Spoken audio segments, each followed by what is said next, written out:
ನಮಸ್ತೆ. ಕಥೆಗಳಿಂದ ಪರಿವರ್ತನೆಗೆ ಸ್ವಾಗತ. ಓದ್ತಾ ಇರೋ ಬುಕ್ಕು ಕ್ಷಣ ಹೊತ್ತು ಆಣೆಮುತ್ತು. ಬರೆದಿರೋದು ಎಸ್ ಷಡಕ್ಷರಿ ಸರ್. ಭಾಗ 1. ಇವತ್ತೊಂದು ಹೊಸ ಚಾಪ್ಟರ್ ನೋಡೋಣ. ಚಾಪ್ಟರ್ ಹೆಸರು ಯಾಕ ಬಂದ್ರಿ? ನೀವಿಲ್ಲಿ ಯಾಕ ಬಂದ್ರಿ? ಅನ್ನೋ ಚಾಪ್ಟರು.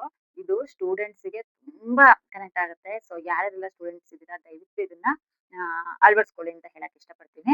ಸೊ ನೋಡೋಣ ಬನ್ನಿ ಚಾಪ್ಟರ್ ಅಲ್ಲಿ ಏನಿದೆ ಅಂತ. 30 ವರ್ಷಗಳ ಹಿಂದಿನ ಘಟನೆ ಅಂತ ಇದು. 30 ವರ್ಷದ ಹಿಂದೆ ನಡೆದಿರ್ತಕ್ಕಂಥ ಘಟನೆ ಅಂತ ಹೇಳಿ ಷಡಕ್ಷರಿ ಸರ್ ಹೇಳಿದ್ದಾರೆ. ಅಂದು ಕಾಲೇಜಿನ ತರಗತಿಗಳ ಪ್ರಾರಂಭದ ದಿನ.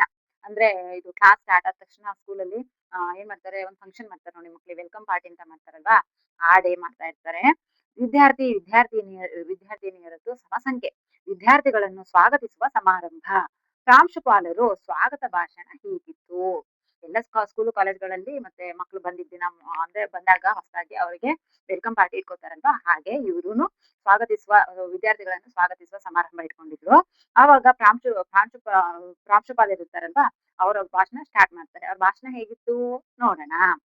ನಿಮ್ಮನ್ನೆಲ್ಲ ಸ್ವಾಗತಿಸುವ ಮುಂಚೆ ನಿಮಗೊಂದು ಕತೆ ಹೇಳ್ತೀನಿ ಅಂತ ಹೇಳಿ ಪ್ರಾಂಶುಪಾಲರು ಮಕ್ಕಳಿಗೆ ಹೇಳ್ತಾರೆ. ಒಬ್ಬ ರಾಜನಿಗೆ ಯಾಗಕ್ಕಾಗಿ ಒಂದು ಅಪರೂಪದ ಹಣ್ಣು ಬೇಕಾಗಿತ್ತು.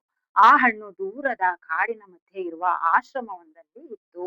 ಅವರು ಒಬ್ಬ ರಾಜ ಇರ್ತಾರೆ, ಅವ್ರು ಒಂದು ಯಾಗ ಮಾಡ್ಬೇಕಾಗಿರುತ್ತೆ, ಹೋಮ. ಅದಕ್ಕೆ ಅವ್ರಿಗೆ ಒಂದು ಅಪರೂಪದ ಹಣ್ಣು, ಅದು ಎಲ್ಲೂ ಸಿಗಲ್ಲ, ದೂರ ಕಾಡಲ್ಲಿ ಸಿಗುತ್ತೆ. ಆ ಹಣ್ಣು ಬೇಕಾಗಿರುತ್ತೆ ಅವ್ರಿಗೆ ಯಾಗಕ್ಕೆ. ಸೊ ಅವರು ಆಶ್ರಮದಲ್ಲಿ ಆ ಹಣ್ಣು ಏನ್ ಮಾಡಿದ್ರು, ಒಂದು ದೂರದ ಒಂದು ಕಾಡಿನಲ್ಲಿ ಮಧ್ಯೆ ಒಂದು ಆಶ್ರಮ ಇತ್ತು. ಆ ಆಶ್ರಮದಲ್ಲಿರೋ ಕಾಡಲ್ಲಿ ಆ ಹಣ್ಣು ಇತ್ತು. ಆಗ ಆ ರಾಜನಿಗೆ ಗೊತ್ತಾಗುತ್ತೆ ಆ ಕಾಡಲ್ಲಿ ಆ ಹಣ್ಣಿದೆ ಅಂತ ಹೇಳಿ. ಅವನಿಗೆ ಯಾಗಕ್ಕೆ ಆ ಹಣ್ಣು ಬೇಕಾಗಿದ್ದ ಅವಶ್ಯಕತೆ ಇದ್ದಿದ್ರಿಂದ, ಅತಿ ಅವಶ್ಯಕತೆ ಇದ್ದಿದ್ರಿಂದ ಏನ್ ಮಾಡ್ದ, ಸೈನಿಕರನ್ನ ಕರ್ಕೊಂಡು ಅಲ್ಲಿಗೆ ಆಶ್ರಮದ ಹತ್ರ ಹೋದ. ಆಶ್ರಮದ ಹತ್ರ ಇರೋ ಮರದಲ್ಲಿ ಹಣ್ಣಿರುತ್ತದು. ಆಶ್ರಮಕ್ಕೆ ಹೋಗ್ತಾನೆ. ಆಶ್ರಮದ ಋಷಿಯನ್ನು ಕಂಡು ಆ ಹಣ್ಣನ್ನು ನೀಡುವಂತೆ ಬೇಡ್ಕೊಳ್ತಾನೆ. ಆ ಆಶ್ರಮದಲ್ಲಿ ಗುರುಗಳಿರ್ತಾರೆ, ಸ್ವಾಮಿಗಳು. ಅವ್ರನ್ನ ಹೋಗಿ ಕೇಳ್ತಾರೆ, ಸ್ವಾಮಿಗಳೇ, ನನಗೆ ಯಾಗಕ್ಕೆ ಈ ಹಣ್ಣು ಬೇಕೇ ಬೇಕು, ದಯವಿಟ್ಟು ನನಗೆ ಈ ಹಣ್ಣು ಕೊಡಿ ಅಂತ ಹೇಳಿ ಬೇಡ್ಕೊಳ್ತಾನೆ. ಸಾಕ್ಷಾತ್ ರಾಜನೇ ಬಂದಿರುವುದನ್ನು ಕಂಡು ಸಂತೋಷಪಟ್ಟ ಆ ಋಷಿ ಆತನನ್ನು ಆದರಿಂದ ಸತ್ಕರಿಸಿ ಹಣ್ಣು ಕೇಳಿಸಿದ. ಸತ್ಕಾರ ಸ್ವೀಕರಿಸುವಾಗ ರಾಜ ಆಶ್ರಮವನ್ನು ಚೆನ್ನಾಗಿ ಗಮನಿಸಿದ. ಅಲ್ಲಿ ಯಥೇಚ್ಛವಾಗಿ ಹಾಲು ಕೊಡುವ ಹಸುಗಳು, ತುಂಬಾ ಬೆಲೆ ಬಾಳುವ ಉಪಕರಣಗಳು ಇದ್ದವು. ಎಲ್ಲಕ್ಕಿಂತ ಹೆಚ್ಚಾಗಿ ಇನ್ನೂ ಮದುವೆಯಾಗದ ಬಲು ಸುಂದರಿಯಾದ ಋಷಿಯ ಮಗಳು ಇದ್ದಳು. ಈ ರಾಜ ಹಣ್ಣು ಕೇಳಕ್ಕಿಂತ ಆಶ್ರಮಕ್ಕೆ ಹೋಗ್ತಾನೆ, ಬೇಡ್ಕೊಳ್ತಾನೆ, ಕೊಡಿ ಗುರುಗಳೇ, ನನ್ಗೆ ಯಾಗಕ್ ಬೇಕು ಅಂತ. ಅಷ್ಟ್ರಲ್ಲಿ ಆ ಗುರುಗಳು ಹಣ್ಣು ತಿನ್ಸಕ್ ಹೋದಾಗ ಇವನ್ನೆಲ್ಲ ಗಮನಿಸ್ತಾನೆ. ಆಶ್ರಮ ಎಷ್ಟು ಚೆನ್ನಾಗಿದೆ, ಎಷ್ಟೊಂದು ಹಸುಗಳಿದಾವೆ, ಹಾಲು ಕೊಡುತ್ತೆ, ಮತ್ತೆ ಎಷ್ಟೊಂದು ಬೆಲೆ ಬಾಳೋ ಉಪಕರಣ ಐಟಮ್ಸ್ ಇದಾವೆ. ಮತ್ತೆ ಎಲ್ಲಕ್ಕಿಂತ ಹೆಚ್ಚಾಗಿ ಆ ಋಷಿಗಳ ಮಗಳು ತುಂಬಾ ಚೆನ್ನಾಗಿರ್ತಾಳೆ.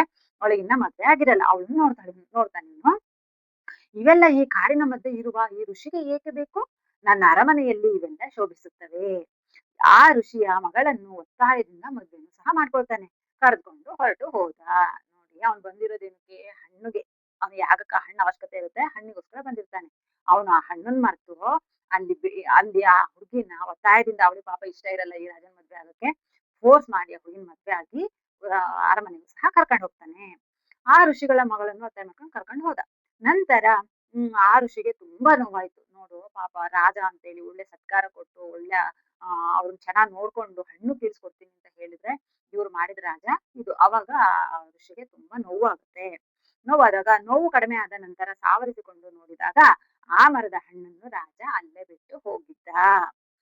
ಬೇಕಾದ್ದನ್ನು ಬಿಟ್ಟು ಬೇಡವಾದದ್ದನ್ನೆಲ್ಲ ಮಾಡಿ ಹೋಗಿದ್ದ. ಪ್ರಿಯ ವಿದ್ಯಾರ್ಥಿಗಳೇ, ಆ ರಾಜನ ಬಗ್ಗೆ ನಿಮಗೆ ಏನೆನಿಸುತ್ತದೆ ಅಂತ ಪ್ರಿನ್ಸಿಪಾಲ್ ಮಕ್ಕಳಿಗೆ ಕೇಳ್ತಾರೆ. ವೆಲ್ಕಮ್ ಪಾರ್ಟಿಲಿ ಫಸ್ಟ್ ಸ್ಟಾರ್ಟಿಂಗ್ ಅಲ್ಲೇ ಪ್ರಿನ್ಸಿಪಾಲ್ ಸರ್ ಇದು ನಾನೊಂದು ಕತೆ ಹೇಳ್ತೀನಿ ನಿಮಗೆ, ಆಮೇಲೆ ಭಾಷಣ ಸ್ಟಾರ್ಟ್ ಮಾಡ್ತೀನಿ ಅಂತ ಕತೆ ಹೇಳ್ತಾರೆ. ಆ ಕತೆ ಹೀಗಿತ್ತು. ಈಗ ಮಕ್ಕಳನ್ನ ಕೇಳ್ತಾರೆ, ಪ್ರಿಯ ವಿದ್ಯಾರ್ಥಿಗಳೇ, ಆ ರಾಜನ ಬಗ್ಗೆ ನಿಮಗೆ ಏನಂತ ಅನ್ಸುತ್ತೆ ಅಂತ ಹೇಳಿ ಸರ್ ಕೇಳ್ತಾರೆ ಮಕ್ಕಳನ್ನ. ಆಗ ವಿದ್ಯಾರ್ಥಿನಿಯರು ಏನಂತಾರೆ, ಆ ರಾಜ ಮಾಡಿದ್ದು ಅಕ್ಷಮ್ಯ ಅಪರಾಧ, ತಪ್ಪು ತಪ್ಪು, ಬಂದ ಕಾರ್ಯ ಮರೆತ ರಾಜ ಅಯೋಗ್ಯ, ಇದೆಲ್ಲ ಅಂತ ಹೇಳಿ ಏನೇನೋ ಬೈಯಕ್ಕೆ ರಾಜ ಬೈತಾ ಕೂಗಿದ್ರು. ಕೂಗಾಟ ನಿಂತ ನಂತರ ಪ್ರಾಂಶುಪಾಲರು ಮುಂದುವರಿಸಿದ್ರು. ನೋಡಿ ಈಗ ಎಷ್ಟ್ ಚೆನ್ನಾಗಿದೆ. ಮಕ್ಳಿಗೆ ಮಾತಾಡೋ ಫಸ್ಟ್ ಅನಿಸಿಕೆ ಕೇಳಿದ್ರು, ಇದು ನಿಮ್ಗೆ ಏನ್ ಅನ್ನಿಸ್ತಾ ರಾಜನ ಬಗ್ಗೆ ಅಂತ. ಆ ವಿದ್ಯಾರ್ಥಿಗಳೆಲ್ಲ, ಹುಡುಗರೆಲ್ಲ ಅದನ್ನೇ ಹೇಳಿದ್ರು, ಅವ್ನ ಅಯೋಗ್ಯ, ಬಂದಿದ್ ಹಣ್ಣಿಗೋಸ್ಕರ ಅದನ್ನ ಬಿಟ್ಟು ಬೇರೆದನ್ನ ಮಾಡಿದ ಅಂತ ಹೇಳಿ ಆ ರಾಜನಿಗೆ ಬೈತಾರೆ. ಈಗ ಆ ಸರಿ ಏನ್ ಹೇಳ್ತಾರೆ ಮಕ್ಕಳಿಗೆ, ಈ ಘಟನೆಯನ್ನು ನಿಮ್ಮೊಂದಿಗೆ ಹಂಚಿಕೊಂಡಿದ್ದೇಕೆಂದರೆ ನೀವು ಯಾರು ಆ ರಾಜ ಮಾಡಿದ ತಪ್ಪನ್ನ ಮಾಡಬೇಡಿ. ನೀವು ಈ ಕಾಲೇಜಿಗೆ ಬಂದಿರುವುದು ಕಾಲಹರಣ ಮಾಡುವುದಕ್ಕಾಗಿ ಅಲ್ಲ, ಚಳುವಳಿ ಮಾಡಲಿಕ್ಕಾಗಿ ಅಲ್ಲ, ರಾಜಕಾರಣ ಮಾಡಲಿಕ್ಕಾಗಿ ಅಲ್ಲ. ಅದಕ್ಕೆ ಬೇರೆ ಬೇರೆ ವೇದಿಕೆಗಳಿವೆ. ಪ್ರೇಮ ಪ್ರಕರಣದಲ್ಲಿ ಸಿಲುಕಿಕೊಂಡು ಮದುವೆ ಮಾಡಿಕೊಂಡು ಹೋಗುವುದಕ್ಕಾಗಿಯೂ ಅಲ್ಲ. ಅದಕ್ಕೆ ಮ್ಯಾರೇಜ್ ಬ್ಯೂರೋಗಳಿವೆ. ದಯವಿಟ್ಟು ನೀವೆಲ್ಲ ನೆನಪಿನಲ್ಲಿಡಿ.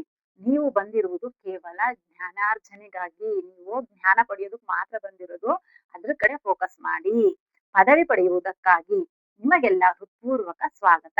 ಎಲ್ಲರಿಗೂ ಒಳ್ಳೇದಾಗ್ಲಿ ಅಂತ ಹೇಳಿ ಆತರ ಅವರ ಭಾಷಣನ ಈ ಕಥೆಯೊಂದಿಗೆ ಎಂಡ್ ಮಾಡ್ತಾರೆ.